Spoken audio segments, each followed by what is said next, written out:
Monsieur Rial, bonjour. Est-ce que vous pourriez vous présenter en quelques mots?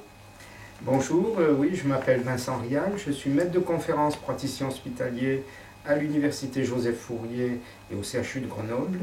Je suis membre du laboratoire de recherche AGIM.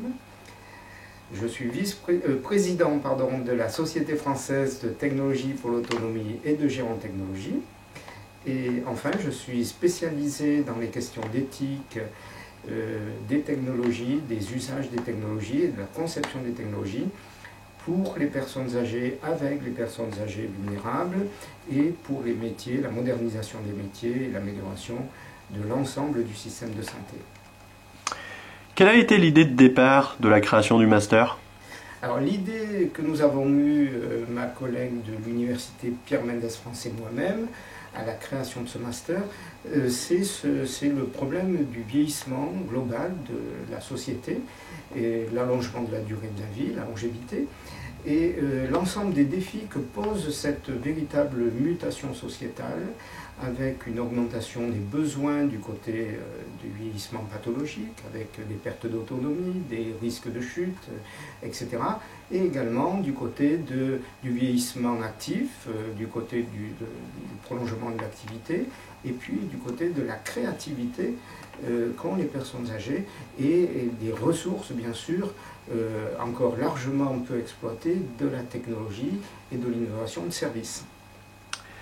Quels sont les cours dispensés pendant le master? Alors, nous avons 4 grands ensembles de cours. Tout d'abord, les cours qui concernent la compréhension de la personne vieillissante. Alors, c'est le domaine de la gérontologie, proprement dit. Il y a ensuite le grand ensemble des cours qui concernent la technologie et l'innovation de services, aussi bien du côté des technologies accessibles actuellement sur le marché, qui sont de plus en plus nombreuses, et également et beaucoup du côté de la création et de la recherche technologique, qui constitue un domaine en plein développement et qui offre également beaucoup de possibilités. Et il faut mettre l'accent sur également les technologies qui vont participer à la modernisation des métiers, à l'amélioration de la coordination et au développement bien sûr de l'ensemble de la silver economy. Le troisième grand ensemble constitue l'éthique et le droit.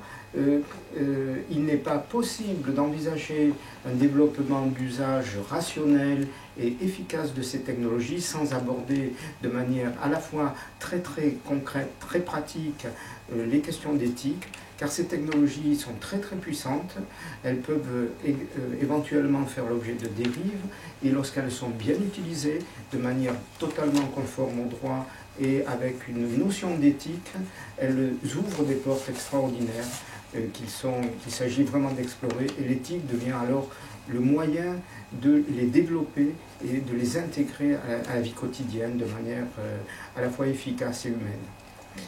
Et le quatrième et dernier grand ensemble d'enseignements constitue la gestion de projets liés à l'économie, à l'économie de la santé.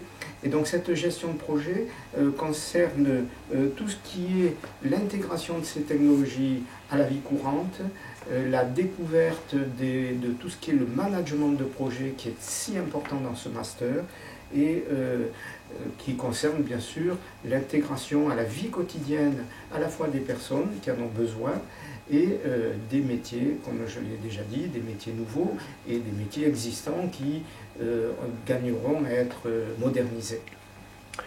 Comment fonctionne le master concrètement? Alors, ce master a été conçu, le master deuxième année, donc la spécialité gérontechnologie, a été conçu de manière à favoriser la vie des étudiants. Les cours, le master est à temps plein, et les cours sont regroupés en une semaine par mois, des mois de septembre au mois de mars, de façon à simplifier la vie des étudiants pour venir à Grenoble, pour ceux qui sont distants.